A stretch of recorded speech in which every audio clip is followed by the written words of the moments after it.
Sure. So my name's James Hundley. I'm an assistant professor in anthropology here at Rowan.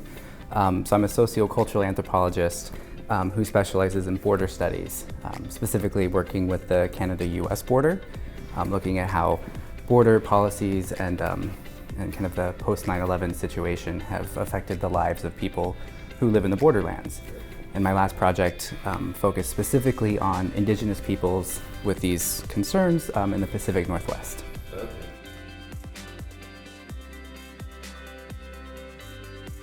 Absolutely, yeah. So Indigenous Peoples Day is an important holiday, and it's kind of growing across the United States. Right now, at least 14 different states and countless cities, municipalities, and even universities celebrate it as an official holiday. But at its core, Indigenous Peoples Day is a way of recognizing the indigenous inhabitants of North America. It honors the hundreds and hundreds of different tribal nations across the United States alone. And it recognizes the centuries of resistance to colonialism in North America, as well as the thriving of indigenous cultures.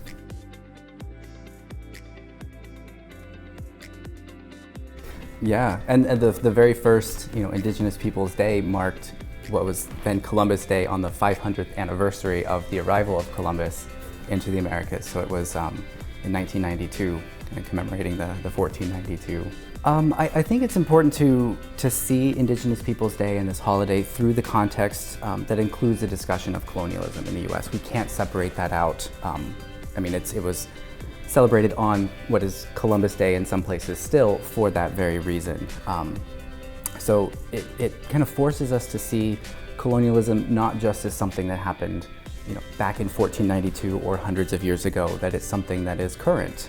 And celebrating Indigenous Peoples Day allows for that history to kind of be made current and brought into the contemporary. And it's one way of highlighting some of those myths that you mentioned, to kind of like the myth of Columbus discovering the Americas when there were tens of millions of people already here, or even the myth of Thanksgiving and kind of the story that gets told around that Indigenous Peoples Day is a chance to confront those myths, to tell us how they work and why they're celebrated, and then to look at Indigenous history from another angle.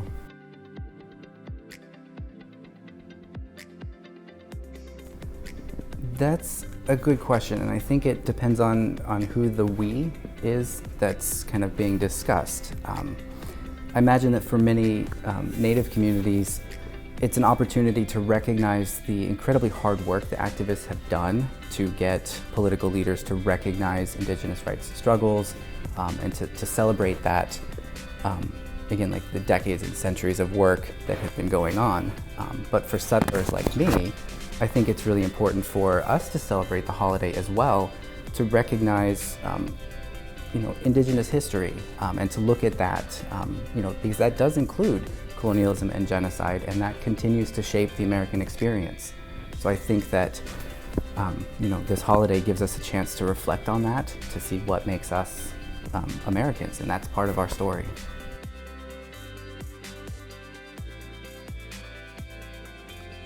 I think another way of celebrating that I think Rowan students could get involved with is to learn whose territory we are on.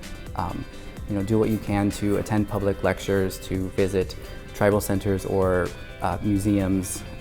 If you have the opportunity, look at Indigenous artists, see if you can do any collaborations with people in the community. Kind of being more inclusive in that sense of knowing where you are and who continues to live in this area. I think too often Indigenous peoples are presented as in the past, and this holiday again kind of allows us to recognize the contemporary nature of Indigenous lifeways.